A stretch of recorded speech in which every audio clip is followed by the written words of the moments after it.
క్రీడల అభివృద్ధికి రాష్ట్ర ప్రభుత్వం ప్రత్యేక ప్రాధాన్యం ఇస్తుందని, కర్నూలు స్టేడియాన్ని ప్రపంచ స్థాయి ప్రమాణాలతో అభివృద్ధి చేస్తామని రాష్ట్ర పరిశ్రమల శాఖ మంత్రి టీజీ భారత్ పేర్కొన్నారు. కర్నూలు నగరంలోని సమ్మర్ కోచింగ్ క్యాంపును MP Bastipati Nagaraju, SAAP chairman రవినాయుడుతో కలిసి సందర్శించారు. ఈ సందర్భంగా క్యాంపులో శిక్షణ పొందుతున్న క్రీడాకారులతో మంత్రి ముచ్చటించి వారి ప్రతిభను అభినందించారు. రాష్ట్ర ప్రభుత్వం క్రీడల అభివృద్ధికి అత్యంత ప్రాధాన్యత ఇస్తోందని, గ్రామీణ స్థాయి నుంచి అంతర్జాతీయ స్థాయి వరకు క్రీడాకారులను ప్రోత్సహించే విధంగా చర్యలు తీసుకుంటోందని తెలిపారు. ఈ సందర్భంగా మంత్రి మాట్లాడుతూ యువత ఆరోగ్యవంతమైన జీవనశైలిని అలవర్చుకోవాలంటే ప్రతి ఒక్కరూ క్రీడల్లో పాల్గొనాలని సూచించారు. ప్రతిరోజు వ్యాయామం చేసేవారు శారీరకంగా, మానసికంగా మరింత ఉత్సాహంగా ఉండి తమ పనులను 10 రెట్లు ఎక్కువ సామర్థ్యంతో నిర్వహించగలరని పేర్కొన్నారు. టీజీబీ గ్రూప్ తరపున దశాబ్దాలుగా క్రీడాకారులను ప్రోత్సహిస్తూ వస్తున్నామని, ప్రతిభ ఉన్న యువతకు అన్ని విధాలుగా సహకారం అందిస్తున్నామని మంత్రి తెలిపారు. కర్నూలు జిల్లాలో క్రీడలకు అనుకూలమైన వాతావరణం ఉందని, ఇక్కడి క్రీడాకారులు రాష్ట్ర, జాతీయ స్థాయిలో రాణించే సామర్థ్యం కలిగి ఉన్నారని అన్నారు. కర్నూలు స్పోర్ట్స్ హాస్టల్ను ఎక్కడికి తరలించే ఆలోచన లేదని స్పష్టం చేసిన మంత్రి, హాస్టల్ను మరింత మెరుగైన సౌకర్యాలతో అభివృద్ధి చేయడానికి ప్రభుత్వం కట్టుబడి ఉందన్నారు. అలాగే కర్నూలు స్టేడియంలో ప్రపంచ స్థాయి ప్రమాణాలతో క్రీడా సౌకర్యాలు కల్పించే దిశగా చర్యలు కొనసాగుతున్నాయని తెలిపారు.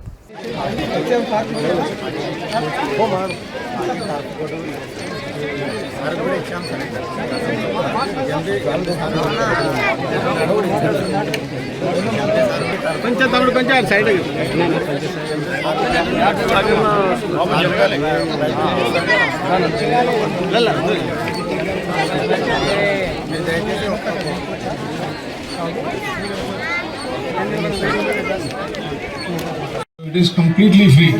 సో ఈ కాన్సెప్ట్ ఇది మరి రివైవ్ చేసిన దానికి రవి గారికి, మా గవర్నమెంట్ తరఫున చంద్రబాబు గారికి, లోకేష్ గారికి, పవన్ కళ్యాణ్ గారికి, కూటమి ప్రభుత్వం అందరికీ ప్రత్యేకించి ధన్యవాదాలు చెప్తున్నా.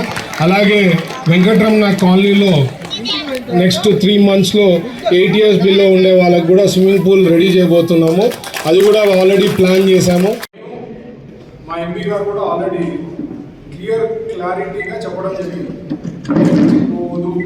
ఆల్రెడీ ఫాలో అప్ చేస్తున్నాము, క్లారిటీ ఉంది.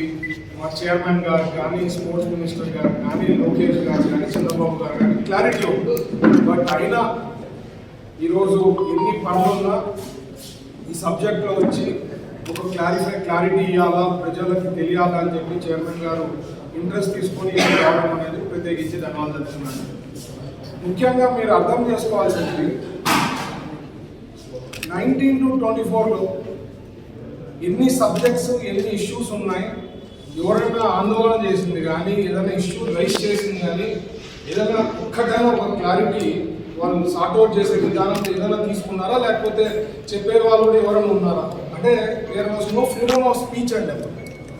వాళ్ళు ఎవరైనా మాట్లాడినారంటే సిఐడి కేసులు పెట్టే పరిస్థితి ఉండేది. అందుకని అప్పుడు ఎవరు నోరిప్పి కూడా మాట్లాడలేదు, ఎన్ని ప్రాబ్లమ్స్ ఉన్నా కూడా. మా టీజీబీ గ్రూప్ తరఫున లేకపోతే వాట్ ఎవర్ పాసిబిలిటీ మేము ఎప్పుడు గవర్నమెంట్లో ఉన్నా 14 to 19లో కానీ, తెలుగుదేశం పార్టీ తరఫున కానీ ఎప్పుడు whatever is possible TGB group తరఫున లేదా మన గవర్నమెంట్స్ ఉన్నప్పుడు అంతా కూడా they have supported big way for sports.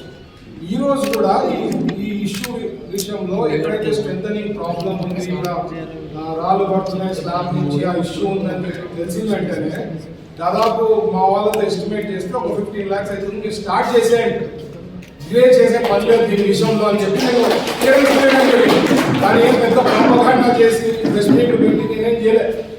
అంటే వీ గివ్ అట్మోస్ట్ ఇంపార్టెన్స్ అండి. సబ్జెక్ట్స్ ఏమన్నా మా ముందుకు వచ్చి ఇట్లాంటి ఇష్యూస్ ఉన్నాయి అంటే ఇమీడియట్గా సార్ట్అవుట్ చేసే దాంట్లో మా ప్రభుత్వం ఉంది. అట్ ద సేమ్ టైం మా టీజీబీ గ్రూప్ నుంచి we support all this and especially స్పోర్ట్స్కి చాలా ఇంపార్టెన్స్ ఇస్తాం.